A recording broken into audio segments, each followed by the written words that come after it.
Y el tercero, que es la dependencia a conocimientos externos. Entonces, eso significa que cuando pensamos en formas alternativas de economía, primero hay que pensar en retornar a las relaciones reales entre personas, no solamente intercambios de bienes y servicios, así sea en el mercado solidario. Lo segundo es involucrar al productor con el consumidor para que sean coproductores de los productos de la vida que quieren. Y el tercero es poder identificar dentro de esa como homogeneización del saber que viene de afuera, que se cree que hay un solo saber dominante, que dentro de esos mismos espacios donde se está instalando ese saber homogéneo, hay mucha heterogeneidad que sucede al interior de las familias, de las prácticas, en donde se pueden identificar como disidentes positivos, como llamaba el expositor, que son gente que son como una contratendencia que está mostrando que hay formas diferentes de vivir. Y entonces retomar esos puntos cuando se piensa en un circuito económico solidario es muy importante porque, por un lado, claro que es un circuito en el que se puede organizar un mercado social, o sea, un flujo de bienes y servicios que se intercambian dentro de la economía solidaria y con valores y criterios solidarios. Y eso se puede hacer, digamos, en el panel. Nosotros tuvimos la ventaja de poder mirar muy en cercanía la forma como proponía Euclides de que se construya primero un plan de consumo donde se identifique la demanda de la gente, luego se vea si esa demanda puede ser satisfecha por la economía solidaria y cómo se puede también comprar en el mercado capitalista, pero haciéndolo con compras grandes de tal manera de obtener descuentos y poder tener fondos para luego seguir apoyando la economía solidaria. Y eso lo pueden ver en la presentación de Euclides, hace directamente referencia a eso. Pero lo que se veía también en el panel es que no basta con cambiar el flujo económico y que el consumo ya no vaya al mercado capitalista, sino que vaya al mercado a la economía solidaria, sino que hay otra dimensión en estos circuitos. ¿Y por qué en Ecuador, por ejemplo, no se habla de mercado social o de mercado democrático, sino de circuito económico solidario intercultural? Y es porque además de cambiar esos flujos económicos, además de permitir que la economía solidaria, digamos, pueda vender sus productos entre ellos, digamos, dentro de la red, hay tres dimensiones que son importantísimas de considerar que nunca van a estar dentro de un mercado así sea social. La primera es el tema de la reciprocidad, o sea, de que dentro de este circuito no solo importa cómo se intercambian, o sea, qué bienes y servicios se intercambian y a quién, sino también el cómo. Entonces, relaciones directas, de confianza, de cercanía, de reciprocidad entre los miembros son muy importantes. Lo otro es también no solamente consumir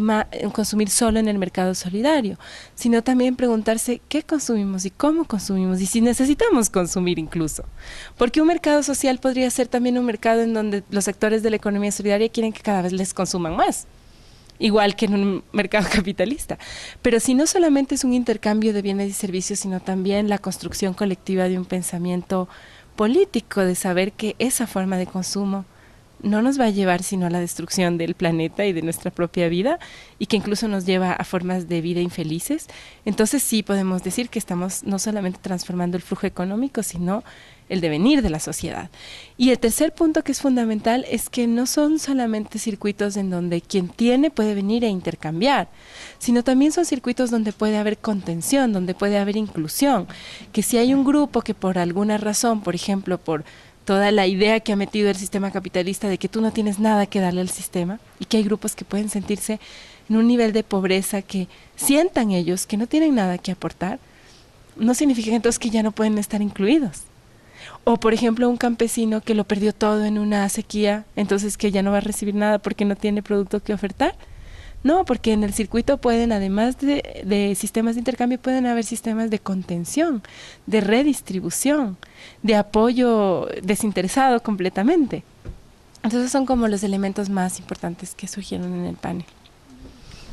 Bueno, en el panel de circuitos económicos solidarios se discutió principalmente de algunos elementos que es importante tener en cuenta, que tiene el sistema de modernización de mercado que quisiéramos que no tenga en el caso de circuitos económicos solidarios. Entonces, por ejemplo, se decía que las tres características más fuertes de la modernización capitalista han sido, en primer lugar, que todo tiene un precio, que todo tiene un valor monetario. Segundo, el distanciamiento entre mercados, es decir, la lejanía entre el productor y el consumidor. A mí me gustó muchísimo que en este seminario pudimos ver, por ejemplo, la diferencia que hay entre un enfoque territorial, de territorio, de comunidad, por ejemplo, de cómo la importancia que es de promover una economía diferente para un barrio, para una comunidad localizada en un territorio específico, pero al mismo tiempo ver que la comunidad puede ser una comunidad más amplia, puede ser una comunidad de personas. ¿Qué es una comunidad? Es un espacio en donde personas, familias, grupos comparten unos valores, unos principios, construyen una identidad común y a partir de esa se deciden que quieren cuidarse entre ellos.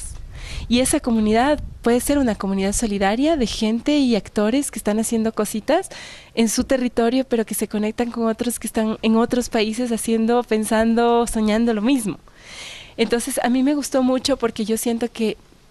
ambas son muy importantes, que las herramientas para las dos no siempre son las mismas y que hay que saber cómo identificar que ciertas cosas que tú haces para fortalecer un territorio